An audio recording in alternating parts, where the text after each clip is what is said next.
인천 시민 여러분, 정말 고맙습니다. 정말 고맙습니다. 네.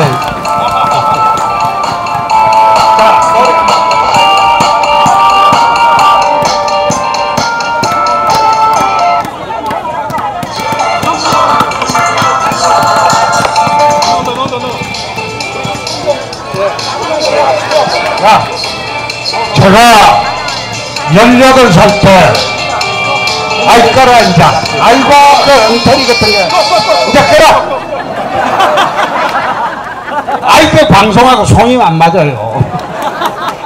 제가 18살 때, 이제 추풍령을 넘어서 서울로 왔습니다. 아마 우리 부평 시민 여러분들도 80% 이상이 토백이보다 1위로 다 올라왔을 거예요. 저도 18살 때 추풍령을 넘어서 서울로 왔습니다. 저희 집이 어릴 때부터 하도 어렵게 살아가지고 제가 이제 7살 때 경남 창녕에서 태어났습니다. 남주에서 태어나가지고 7살 때 저희 집이 이제 망해버렸어요. 망해가지고 리어카 끌고 이틀을 걸어서 대구로 갔습니다. 그 다음에 대구서 저희 아버지는 이제 막노동을 하고, 저희 아버님은 학교를 다니지 않았습니다. 무학입니다. 또 저희 어머니는 문맹입니다. 까막눈입니다. 그렇게 이제 시골에서 농사 짓고 살다가 망해가지고 대구로 7살 때 이틀 걸어서 올라갔어요. 대구에서 2년을 살았습니다. 막노동하면서. 그런데 대구에서 막노동을 하며 살다 보니까 니는만 내려가라.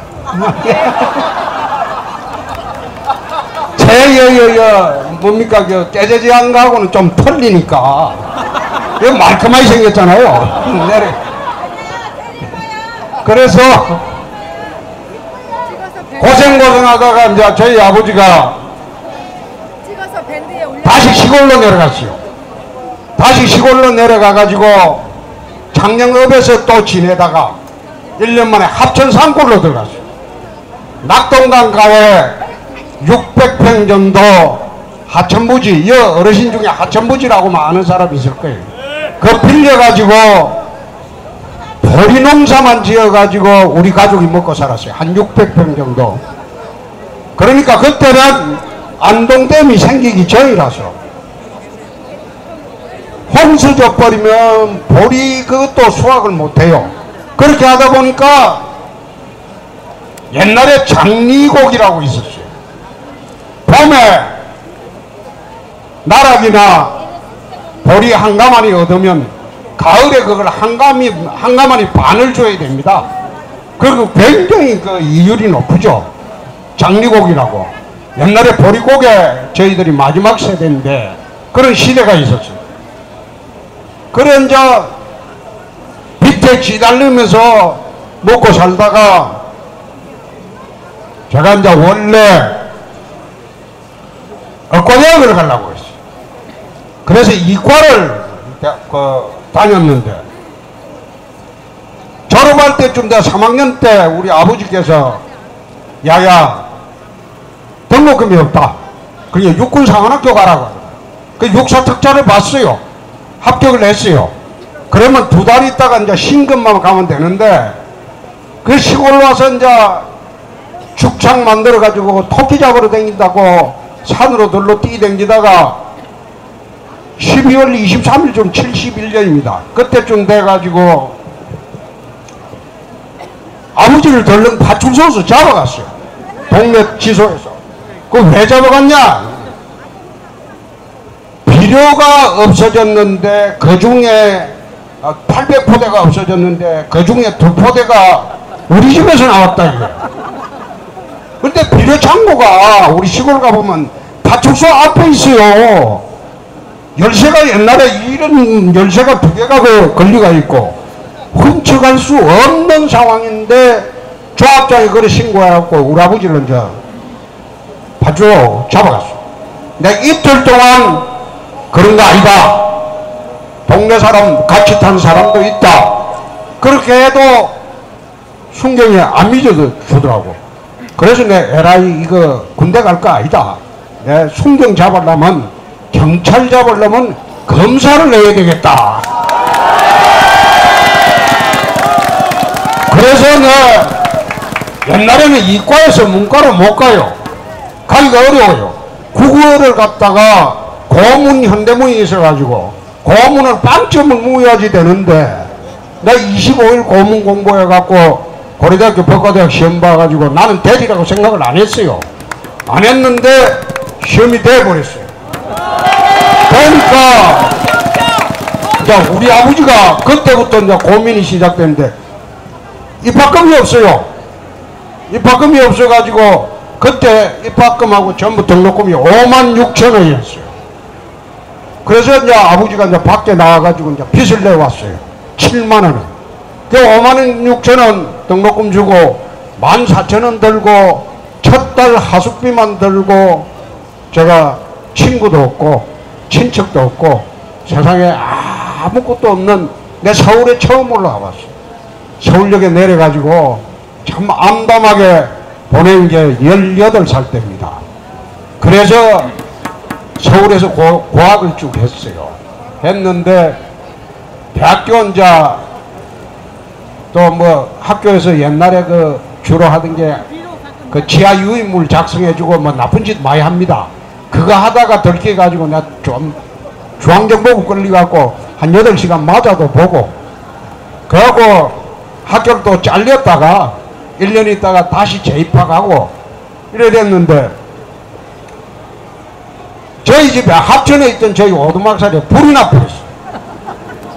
불이 난 게 옆집 사람이 뒷집 사람이 저 집에 불을 질렀는데 저 집은 안 타고 바람 타고 우리 집을 홀랑 태워버렸어요. 그러니까 75년도에 74년도로 내 기억을 하는데 집이 다 버렸으니까 살 데가 없잖아요. 그래서 할 수 없이 아버지가 이제 전 재산 팔아보니까 그 당시에 74년 6월 30일 날 전 재산을 정리해 보니까 이제 빚 갚고 다 정리해보면 32만 원이 됐어요. 그래서 이제 전 가족이 울산으로 이사 갑니다. 울산이 그 당시에 공업단지라서 그것만 막으면 먹고 살 길이 있다. 이래가지고 갔는데 울산에 떡 가가지고 이제 내 이제 누나하고 여동생은 공장에 가고 그 다음에 아버지는 이제 울산 현대조선소에 그 임시직 경비원 자리가 있습니다. 그 경비원이 뭐 하는 건가 하면 옛날에 그 현대조선소 처음 시작할 때 지금은 세계 1위의 기업이 됐지만 그때는 담이 없었어요. 담이 없고 철조망만 바닷가에 쳐놓고 배를 만들 때입니다. 그러다 보니까 배 만들고 남은 철근 쪼가리를 바다 백사장에 흩어놨는데 밤 되면 그거 훔치간다고 그거 지키라고 이제 임시직으로 일당 800원 주고 노인네들을 고용을 합니다. 고용을 했을 때 이제 그걸 고용을 하는데 겨울 되면요 그 당시에 전화동 백사장에 영하 18도가 됐어요. 그 당시에는. 그런데 그 칼바람이 있는데 천막 하나 안 쳐주고 그냥 의자만 달랑 하나 회사에서 놔주는데 등받이 의자를 놔두면 잔다고 그냥 스토리라고 등받이 의자 없는 동그란 의자 그거 놔두고 경비원은 이제 추우니까 경비하는 사람들이 뭐 요즘 같으면 파카 입고 하지만 그때 파카가 어디 있었습니까? 그냥 옷을 둘둘 말아 입고 다니는데 생소주를 막소주를 줬어요. 옛날에 막소주라고 있었습니다. 그게 메이크 있는 소주가 아니고 그냥 막소주를 갖다가 대병에 한 병을 주면 그 경비하는 사람이 둘이 앉아가지고 밤새도록 그 대병을 서로 마시는 거예요. 그게 술에 취해가지고 추위를 잊으라 이거지. 근데 그래 이제 현대조선소에서 하다가 이제 1년 있다가 이제 간암으로 돌아가시요. 술병이죠. 그래가지고 아버지 이제 돌아가실 때 내가 물어봤어요. 돌아가시기 직전에 이제 남지에 창녕 남지 내 고향에 가면 공동묘지에 이제 아버지를 이제 안장을 할 수밖에 없었는데, 아버지 나중에 내 잘 되면 물 좀 줘, 물. 아버지 내 잘 되면 산소 이장해 줄게요. 이러니까 이장하지 말랍디다. 내 인생은 배우지도 못하고 막노동으로 평생 너 고생만 시키다가 가는데 내가 어떻게 너희들한테 신세를 질 수 있겠나. 내 공동묘지가 내 팔자니까 묘에 손대지 마라 그럽디다. 그래서 그 뒤에 제가 검사하고, 저희 어머니는 이제 20년 있다가 돌아가셨고, 검사하고 정치인하고 경남도지사 할 때도 묘소에 내 경남도지사 가서는 자주 갑니다. 한 달에 2번도 가고, 어머니 모셔도 고향에 있으니까. 그래 가는데, 원래 대통령을 나오면 DJ도 그랬고 이해창 총재도 그랬고 이명박 대통령도 그랬어. 조상 무덤부터 좋은 대로 바꿉니다. 다 바꾸는데, 내가 이거 경남지사 할 때 고향 사람들이 비난을 많이 했어요.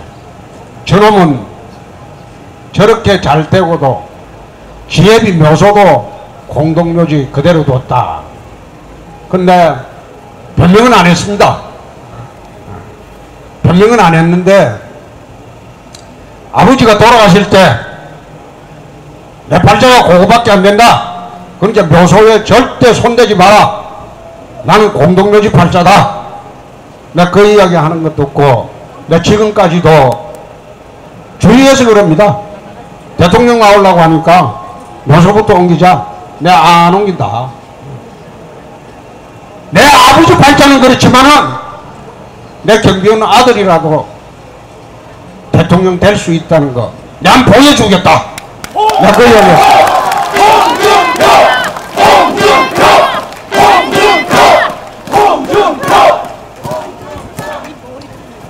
내 어머니는 돌아가실 때까지 아들이 검사라는 것을 단 한마디도 안 했습니다.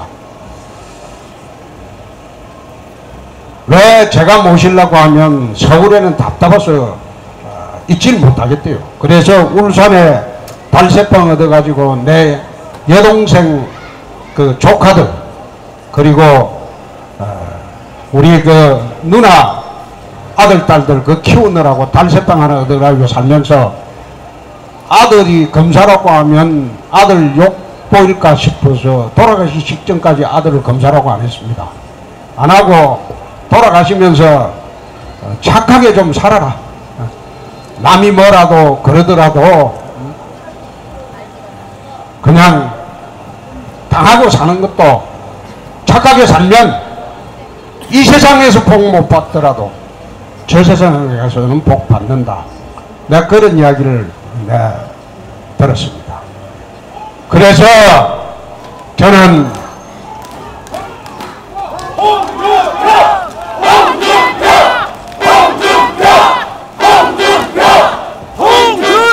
당장 내일부터 5월 1일이죠. 내일부터 가정의 날입니다. 저는 이 땅의 젊은이들이 부모타도 하고, 그리고 헬조선이라고 하고 아무리 답답하고 그렇게 하지만 대한민국을, 이렇게 살기 좋은 대한민국을 노력만 하고 희망과 꿈을 버리지 않고 살면 기회가 있는 나라인데, 왜 부모 원망하고 헬조선이라고 하는지 나는 그걸 모르겠습니다.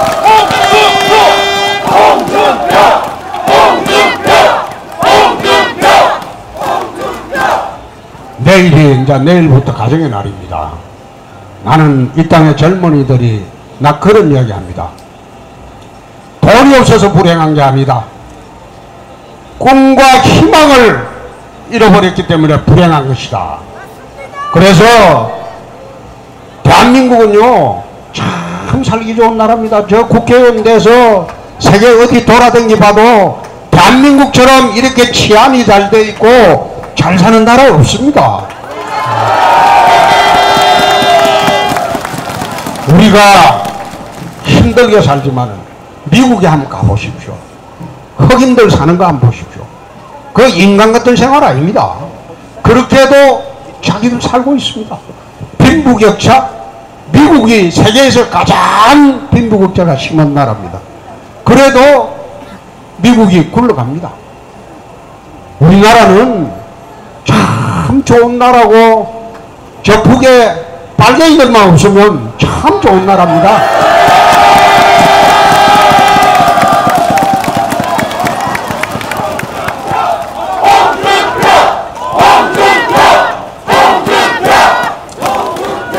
북한에 저런 철없는 애들만 없으면 대한민국은 진짜 살기 좋은 나라입니다. 그래서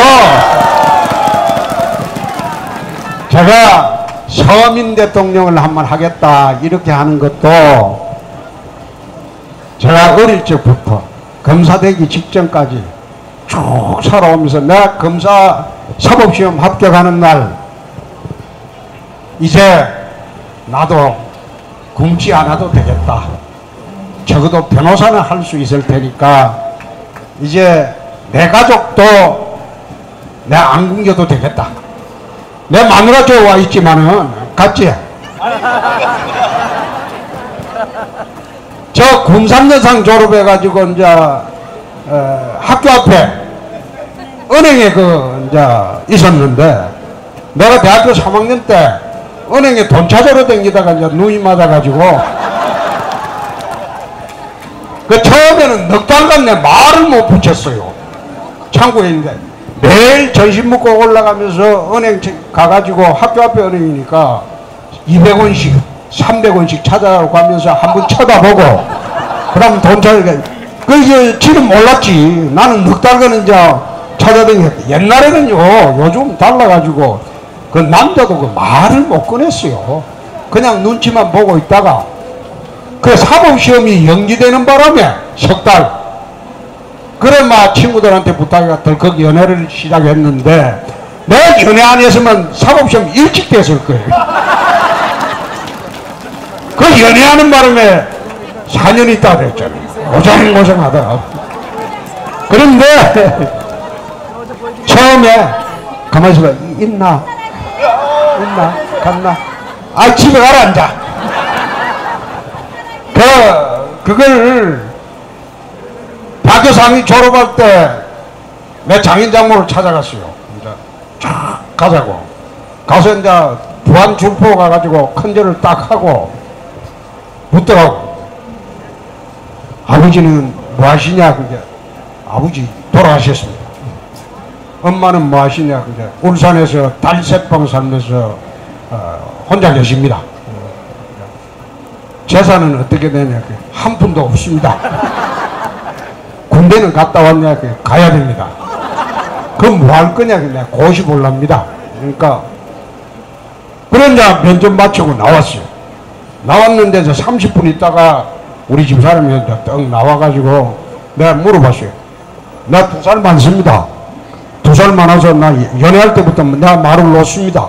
놓고 니는 너 자신 있으면 나와봐라 이러는데 지금까지 말 안 나요. 그럼 내가 물어봤어요. 너 아버지 뭐라 하더노? 그러니까 그 뜬구름 잡는 놈이라고 합디다. 저런 놈하고 사귀면 평생 고생한다고 합디다. 그 엄마는 뭐라 하더노? 홍서방 참 착한 사람 같다. 그래 이야기하더라고요. 니는 어째 생각하노? 나이가 지금 21살인데 이건 뭐 내 뜻대로 한다고. 니는 내가 좋나? 좋다고 하더라고요. 그래서 내가 그랬어요. 너가 아버지는 내 평생 안 본다. 대신 너 것만은 본다. 그래서 내가 26년 동안 못 오겠어요 집에. 장인어른이 오면 문 열고 나가버리고 못 오겠어요. 대신 장모는 내 돌아가실 때 임종까지 제가 했습니다. 우리 장모한테 내 용돈을 주면서 영감대회하고 갈랐으면 내 절대 당신도 안 본다. 내 그래하고 우리 장인어른 돌아가시기 6개월 전에 서울대학병원에 모셔가지고 돌아가실 때까지 임종은 제가 했습니다.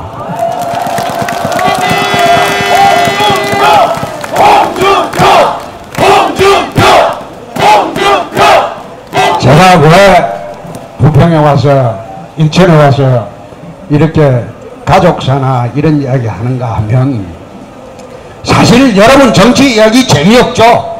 막 눈떠만 싸우고 지랄하고, 나 보면 그놈이 그놈인데, 그놈이 그놈인데 이건 뭐 누구 찍으나 똑같은데, 별로 제가 왜 이런 이야기 하는가 하면, 진짜 이 땅의 서민들이 70%입니다.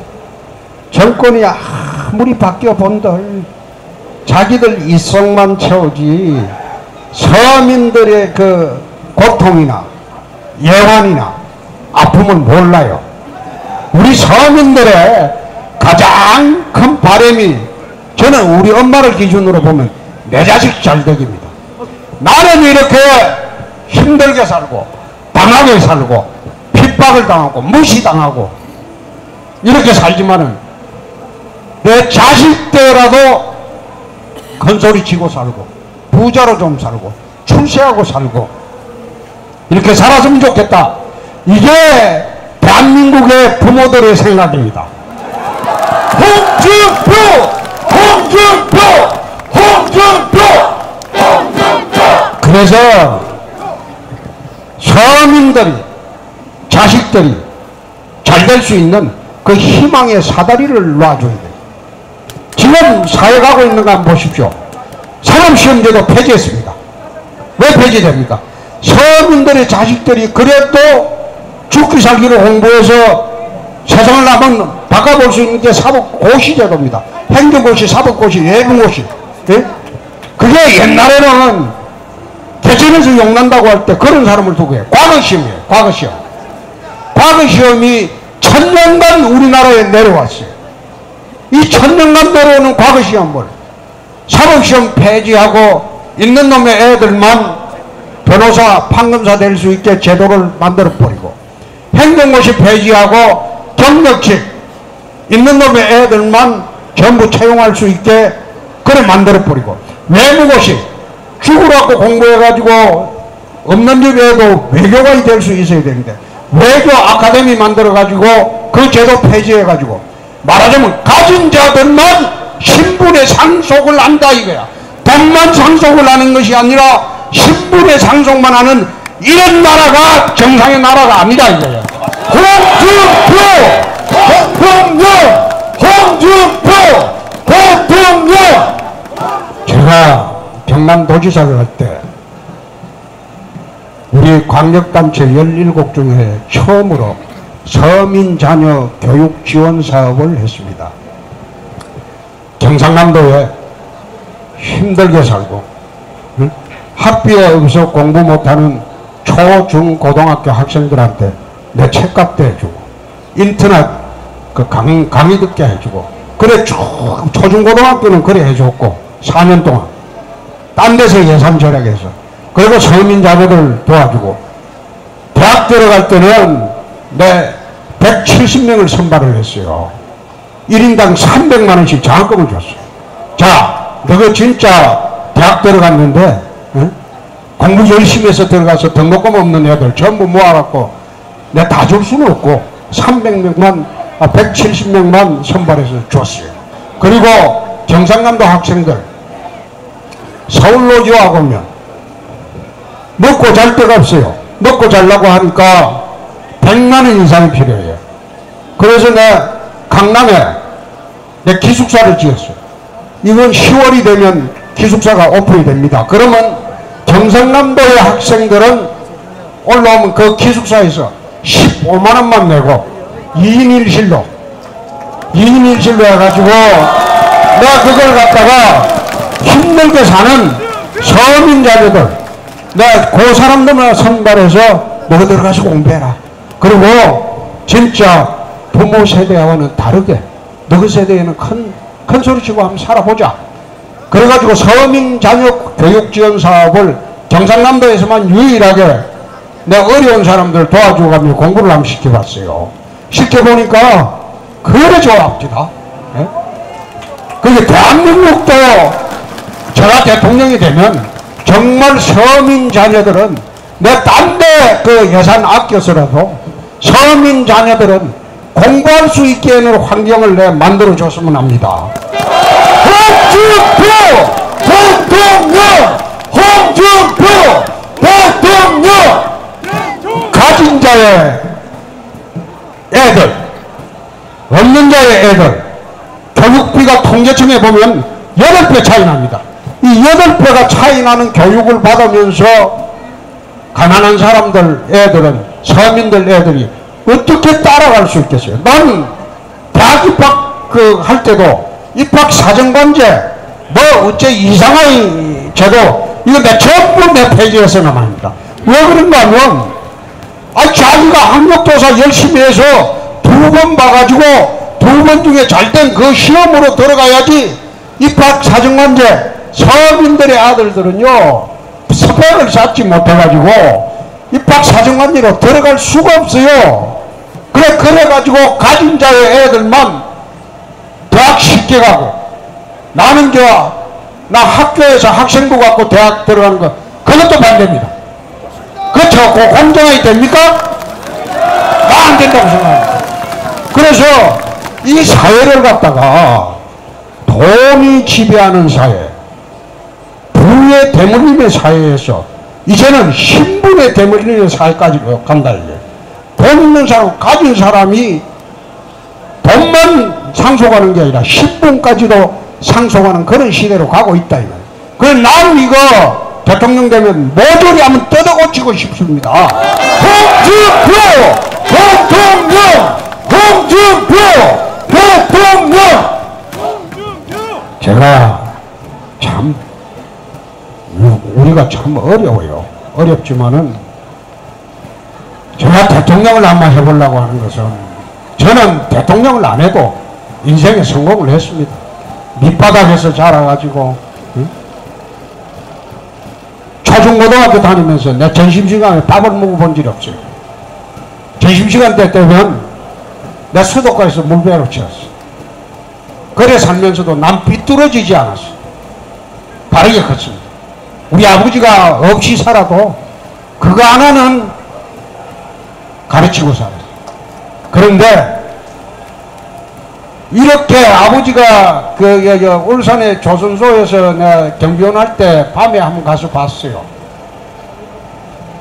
그때 정말 세상이 왜 이래 불공평한가, 한 뒤집어 부었으면 좋겠다. 세상에 뒤집어졌으면 좋겠다.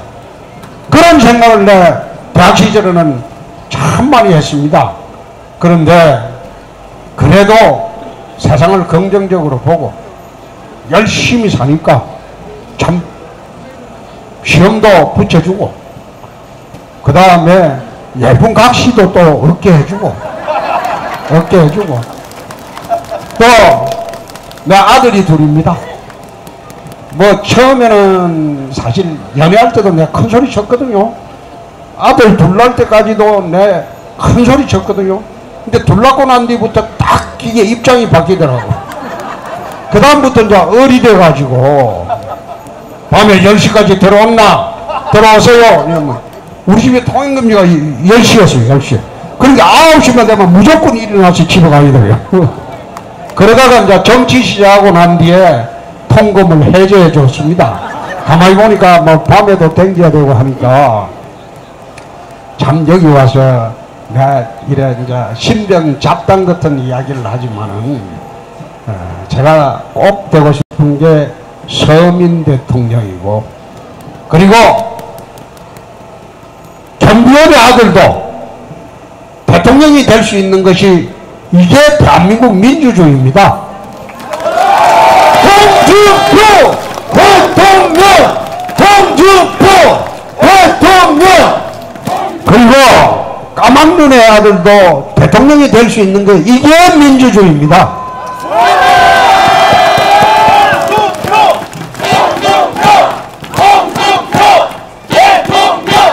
그런데 지금 우리나라 언론 환경이나 여론조사가 저끼리 짜고요, 짜고. 저끼리 짜고. 그래, 나 앉아서 어떻게 하면 홍준표는 비틀어 뺄까?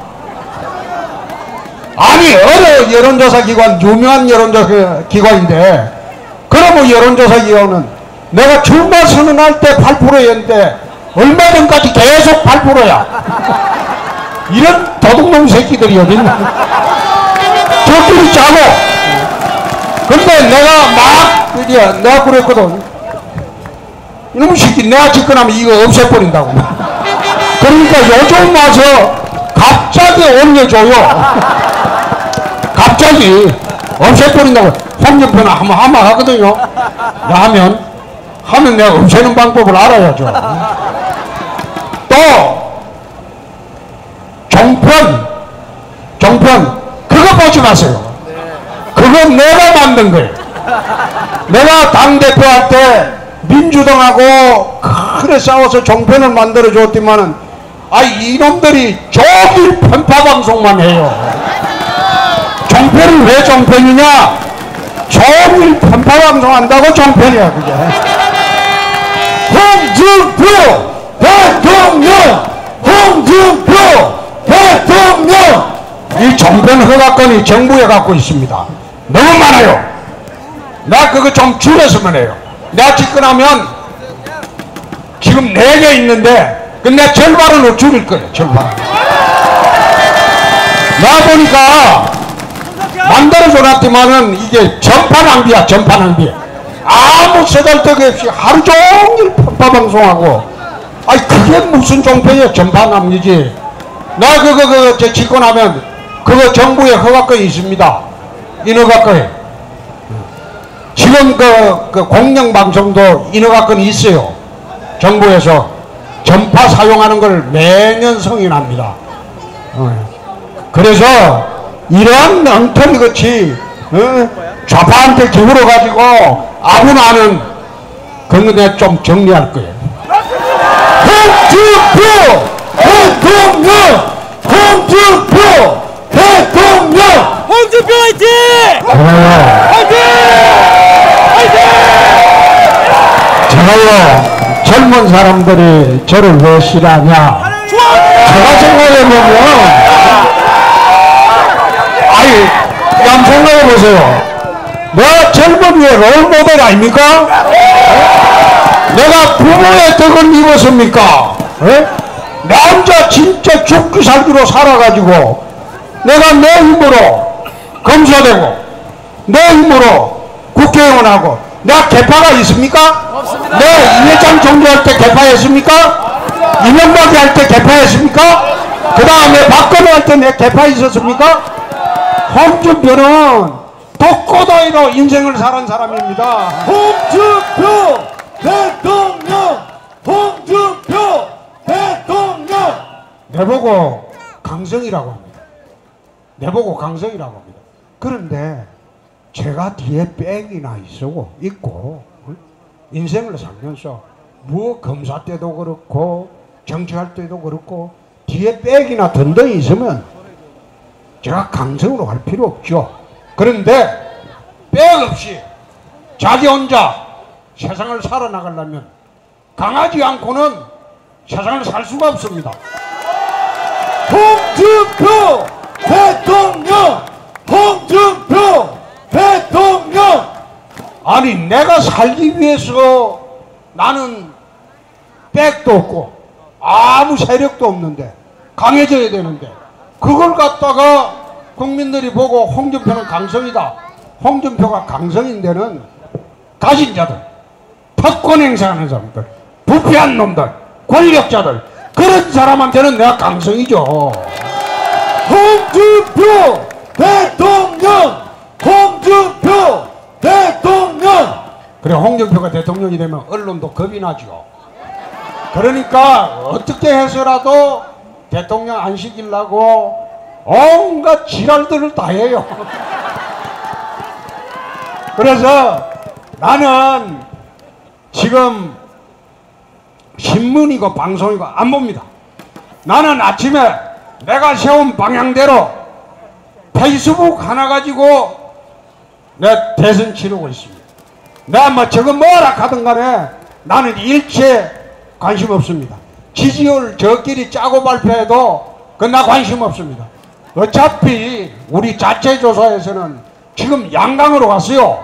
둘이 맞붙었어요. 홍준표 대통령!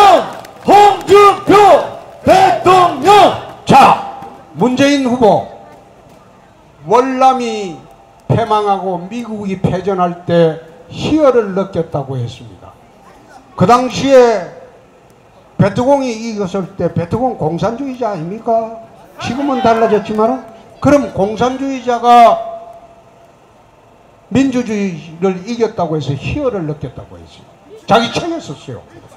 아니 그게 정상입니까? 베트남 전쟁은 우리 군인들이 5,000명이 죽었습니다. 12,000명이 부상을 당했어요. 그런 전쟁에 베트공이 이긴 걸 희열을 느꼈다. 자기 책에 그랬었죠. 그래서 내가 물어봤어요. 공산주의냐? 그러니까 여러 가지 변명을 합니다. 또 북한에 2천만 평 개성공단 확장한다고 했어요. 지금 개성공단이 100만 평인데 거기에 북한 근로자가 5만 명이 넘습니다. 만약 개성공단이 2천만 평을 하면 북한 근로자가 100만 명이 됩니다. 그러면 그게 대한민국 청년 일자리입니까?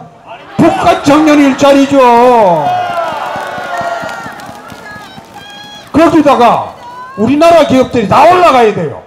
그러면 중소기업이 텅 비어버리는데 그런 식으로 그래 퍼주는 돈이 1년에 20억 불이니까 5년이면 50억 불이야. 아 이거 100억 불이야.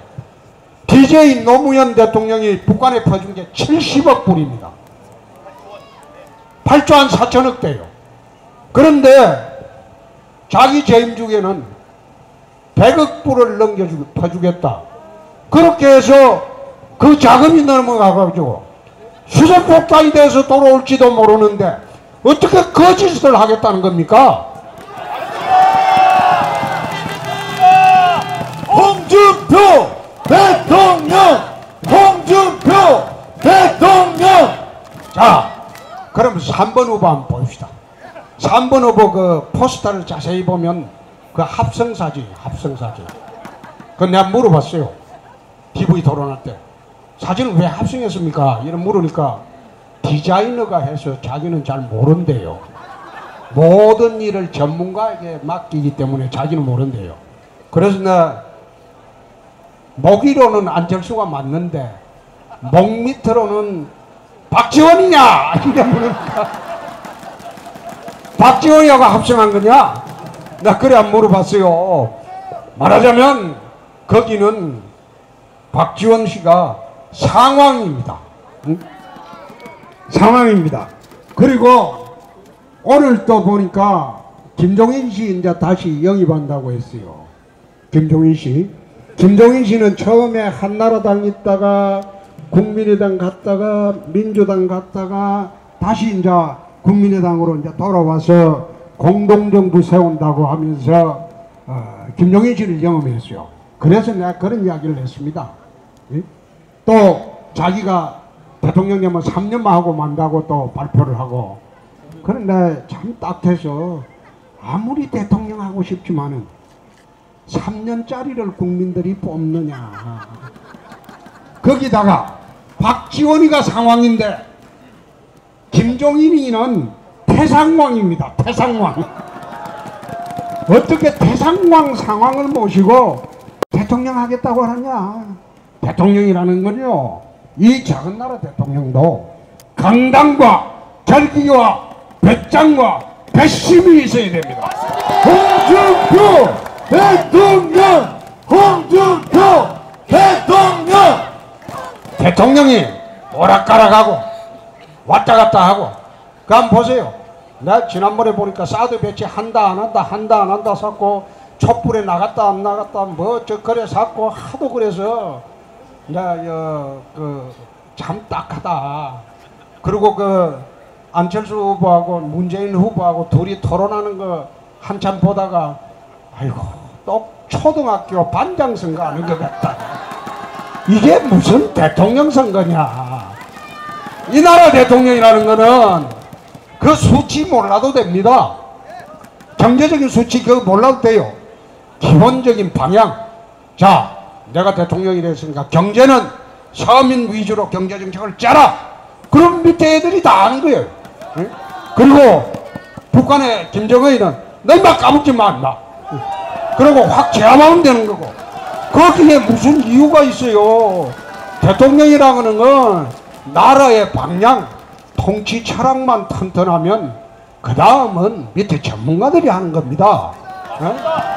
내가 그 토론 나가서 수치 가지고 서로 싸우고 하고 하는 거 보니 또 기재부 국장 같다. 아니 기재부 국장끼리 토론한 것 같다. 내 그런 이야기 됐어요. 그래서 오늘 제가 와서 이제 우리 인천 부평 시민들한테 이제 이야기하는 거는 이제는 저도 이제 가야 안 됩니까? 그렇죠? 갈 때 됐지? 지금 배도 고픕니다 지금. 갈 때 됐는데 예. 자, 홍준표 대통령! 홍준표 대통령! 자, 부평 시민들한테는 말씀드리고 가겠습니다. 여기 호남에서도 오신 분들 생판 우리 안 찍는 사람도 있을 거예요. 근데 이번 선거는 좀 달라요. 예? 현수막에 그래 써놨어요. 경비원 아들도 대통령 한번 하자. 까막눈 아들도 한번 하자. 내가 그래 쓰라고 했어요. 그래 하니까 현수막 보면 그래 쓰라고 했어요. 어제부터. 그래 써놔니까 요즘 전라도서 전화가 와요. 야 이번에는 홍준표 해주자. 뭐 여가면서 시사. 아니 전라도서 전화 온다니까요. 그리고 전라북도는 또 내가 전북 사이라고 해서 전라북도에서 전화가 다 째요 요즘. 홍준표 대통령! 홍준표 대통령! 저 대통령 만들어주면 딱 네, 광화문에서 딱 취임식 하고 내 국회에서 취임식 안 하겠습니다. 광화문에서 취임식 딱 시민들하고 하고 시민들 내 다 오시라고 해서 100만이라도 오시라.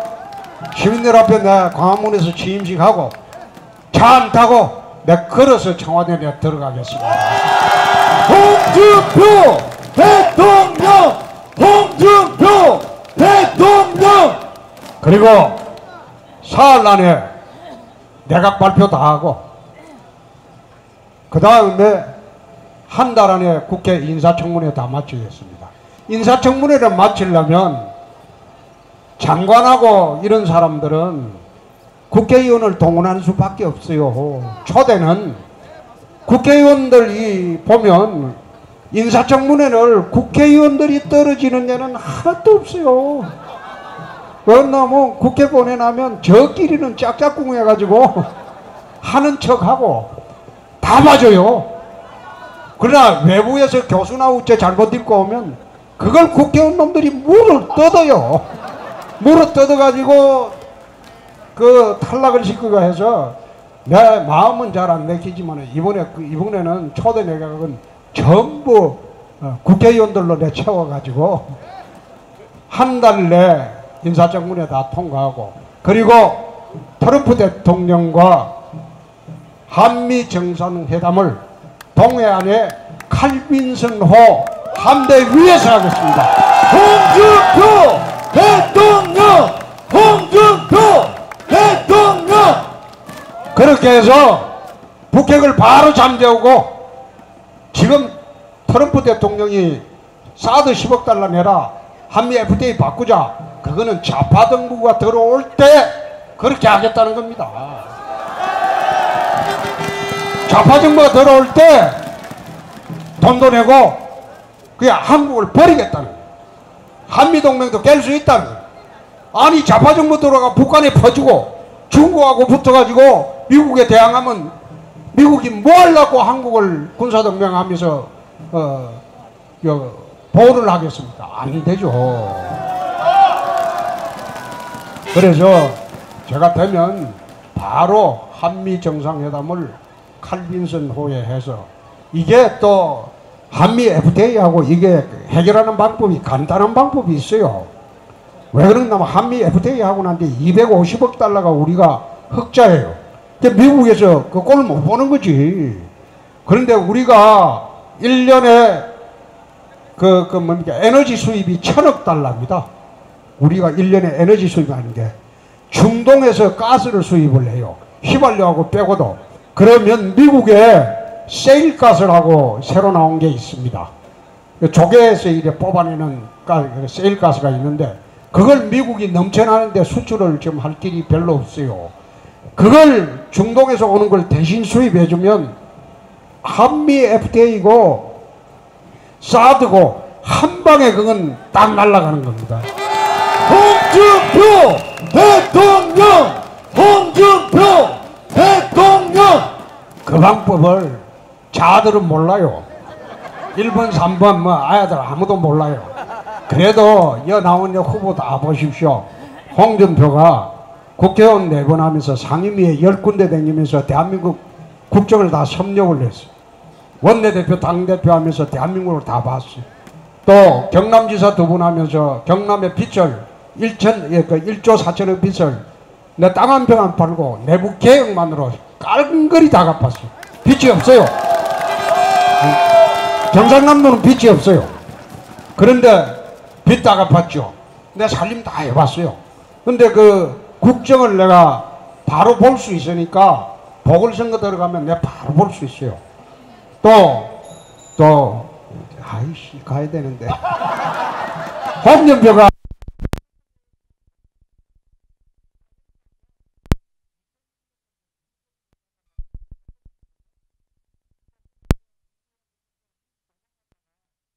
돌아와가지고 2001년도 동대문 보궐선거를 하는데 그 보궐선거 때 절대적으로 불리한 것을 한 달 만에 가서 뒤엎었어요.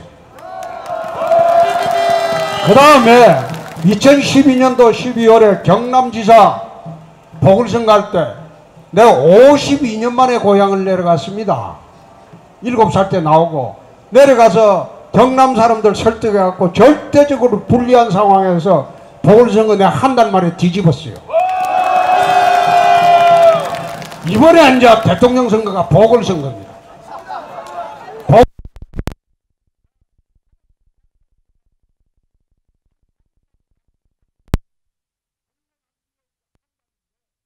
지금부터 9일 남았습니다.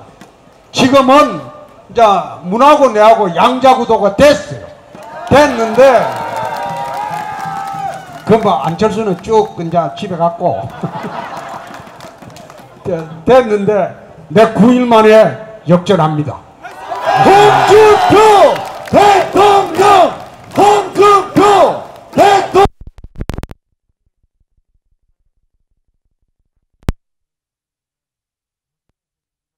말이 거짓말 같다면 하지 말고 스마트폰으로 SNS로 하고 옆집도 다 알려줘야 돼요. 요즘 뭐 언론에서 조중동도 내 신문 안 봐요. 아따 요즘 신문 같지 않아서 하는 집들이 내 신문 안 봐요.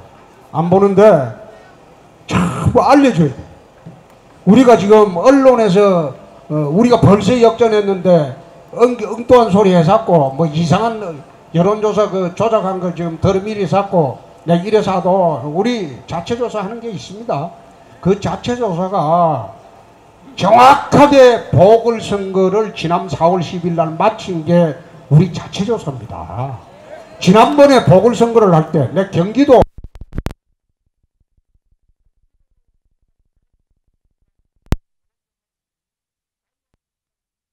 %입니다.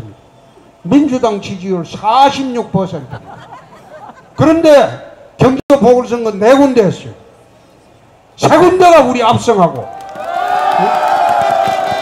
한 군데도 아슬한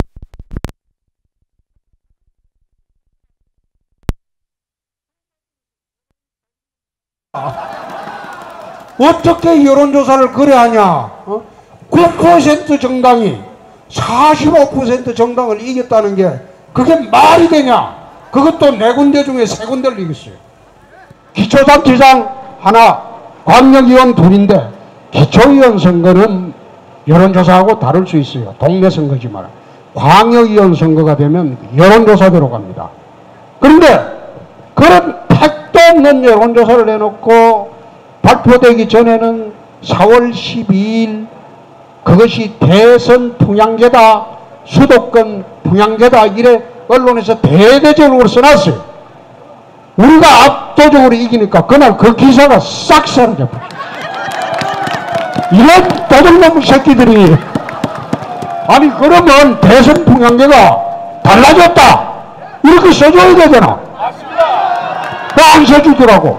아예 기사를 없애버렸어. 기사 자체를 없애버렸다니까. 그래서 나는 여론조사 그때부터 이거 아니다. 우리 자체조사를 믿습니다. 그래서 부평시민 여러분들이 오늘 홍준표 이야기 듣고 가서 예? 인천에서 다 왔어. 아, 인천이나 부평에 뭐 전부 똑같잖아. 아니 인천광역시 아이가? 아니 그러니까 인천 부평 하여튼 예. 내가 인천 분들이 전부 연락해서 자 경변 아들도 대통령 만들어 줄 거죠? 그리고 까막눈 아들도 대통령 만들어 줄 수 있죠? 여러분 참 고맙습니다. 이게 참 좀 더 유세 시간이 있었으면 재미있게 했을 건데 내가 이 정도로 하고 가겠습니다. 정말 고맙습니다. 고맙습니다. 5월 9일 대선 승리로 여러분의 성원에 보답하겠습니다. 다시 한번 홍준표 의원님을 응원해 주시기 바랍니다. 홍준표 대통령! 홍준표 대통령! 홍준표 대통령!